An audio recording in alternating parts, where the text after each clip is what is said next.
Mwenyekiti, nakushukuru sana kwa kunipa nafasi, na nianze kwa kufikisha salamu za wakulima wa korosho kwa Mheshimiwa Rais Samia kwa namna ambavyo ametusaidia kuliinua zao la korosho kwa mikoa yetu, ambalo limetupelekea msimu tuliomaliza wa mwaka jana tumechangia zaidi ya dola za Kimarekani milioni 580 kwenye pato la taifa la nchi hii. Mheshimiwa Rais, wakulima wa korosho wanakushukuru sana, lakini pia namshukuru sana kwa uwekezaji ambao umefanyika kwenye mikoa ya Lindi na Mtwara. Sisi wananchi wa Lindi na Mtwara tunatambua kazi kubwa aliyoifanya katika kukamilisha mazungumzo na hivyo kuelekea kwenye uwekezaji wa mradi mkubwa wa gesi kusini ambao utagharimu zaidi ya dola za Kimarekani bilioni 42, zaidi ya trilioni 100 na kitu. Ni mradi mkubwa sana. Mheshimiwa Rais, watu wa kusini tunakushukuru sana. Lakini ukienda Kilwa kuna mradi mkubwa pale unakamilika wa ujenzi wa bandari ya uvuvi pale Kilwa ambao nao unachukua karibia bilioni 200 na kitu. Na wananchi wa kusini wamenituma nilete shukurani zao kwa serikali ya awamu ya 6, lakini pia kwa Mheshimiwa Rais Samia. Mheshimiwa Mwenyekiti, wananchi wa Mtama, wa Lindi, wa Mtwara na mikoa ya kusini tunaotumia barabara ya Dar es Salaam, Kibiti, Lindi, Mtwara wamenituma kuja kuangalia hii bajeti, na wameniagiza nisipoona fedha zilizotengwa kwa ajili ya ujenzi wa barabara hii nisiunge mkono bajeti hii, niipinge. Na mwenyekiti, namwomba Mungu anisaidie nizungumze hili kwa uvumilivu sana. Nimeangalia randama na bajeti ni randama. Nimeangalia randama, nimeipitia mara 4, na wakati kakaangu Simbachawene anazungumza hapa mpaka nimesikia wivu. Barabara hii ni katika barabara zinazounganisha mikoa ambayo ni mbovu kuliko barabara yoyote katika nchi hii. Mbovu kabisa, muda wake wa kutumika ulishaisha. Wamezibaziba mpaka haiwezekani kuzibaziba tena.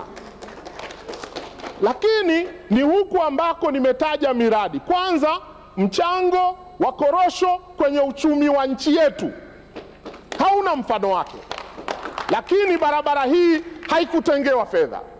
Mimi nikiunga mkono bajeti hii nitakuwa na wasaliti wananchi wa kusini, nitakuwa na saliti ilani ya uchaguzi ya chama changu, na kwa hiyo ninatangaza wazi kabisa siungi mkono bajeti hii mpaka fedha itengwe kwenye hii barabara. Tumetenga fedha kwenye barabara nyingine zote na zingine ambazo kwa kweli bado zinapitika, kasoro hii barabara. Hivi leo mdogo wangu Lega, ile bandari ya Kilwa, wale samaki wanapitia wapi? Tunataka kuhujumu ule mradi. Huo mradi wa gesi, hivyo vifaa na watu wanapitia wapi kwa ubovu wa hii barabara? Lakini hiyo korosho inapitia wapi? Mdogo wangu, nakupenda na kuthamini, lakini kwenye hili ninashindwa kuwasaliti wananchi wa Lindi na Mtwara. Nikipitisha bajeti hii mimi nitakuwa msaliti. Ninaomba sana serikali, mkitaka nikubali bajeti hii ipite, wekeni fedha, tuanze hata kidogo basi, hata kilomita 5 basi, tuonekane tumeanza. Na umesema vizuri hapa Mheshimiwa Waziri, hii ndio bajeti ya kwanza ya utekelezaji wa ilani ya miaka 5. Hii barabara imewekwa kwenye ilani ya uchaguzi. Rais alipokuja ametuahidi kuijenga upya. Tusipoanza nayo mwaka wa kwanza tunadanganyana. Hili jambo siungi mkono, na nitashika shilingi mpaka tufike mahali. Tengeni fedha, tuanze safari ya ujenzi wa barabara hii. Kuunga mkono ni kuwasaliti, na mimi na matumaini wabunge wa kusini watasimama na mimi kwenye hili. Fedha itengwe kwenye hii barabara ili tuelewane hapa, vinginevyo kutupeleka Kutupeleka kwenye hati fungani ni changa la macho. Imefanyika kwenye EPC+F ikashindikana. Tusibadilishe majina, tengeni fedha, tutawaeleweni. Msipotenga fedha kwa unyenyekevu sana, kwa moyo mzito sana, mnisamehe sana, siwezi kuwasaliti wananchi wangu wa Kusini nikiacha hii barabara isitengewe fedha. Mheshimiwa Mwenyekiti, la pili na la mwisho, naunga mkono mapendekezo ya kamati, na hapa niipongeze sana kamati ya Bunge ya kudumu ya miundombinu. Mmefanya kazi nzuri ya kizalendo na mmesema ukweli hapa. Mheshimiwa Mwenyekiti, ilitungwa sheria hapa, sheria namba 220 ambayo ilianzisha mfuko wa barabara. Mfuko ule, ile sheria ime reinforce fedha hizi toka mwaka 2020. Hii fedha haiendi kwenye mfuko wa barabara na kwenda kutunzwa kwa mujibu wa sheria. Hii fedha imepelekwa mfuko mkuu, na ukisoma takwimu haziendi hela zote. Sasa tukijenga utamaduni, barabara zetu zinaharibika, za TANROADS na za TARURA, kwa sababu moja tu kubwa: serikali tumeamua kupuuza sheria iliyotungwa na Bunge ya kureinforce hizi hela. Sasa maneno haya mwenyekiti amesema, CAG anasema hatufanyi chochote, kamati ya Bunge inasema hatufanyi chochote. Jamani, tunataka kwenda wapi? Hii miradi barabara zitakufa tu Ulega, tutakamata kichwa chako bure. Kazi ni moja tu. Kama serikali mnataka hii fedha isiendelee kuwa reinforce, leteni sheria tubadilishe. Kwa nini hambadilishi sheria? Mnaendelea kubaki na hela. Leo itabidi mnisamehe.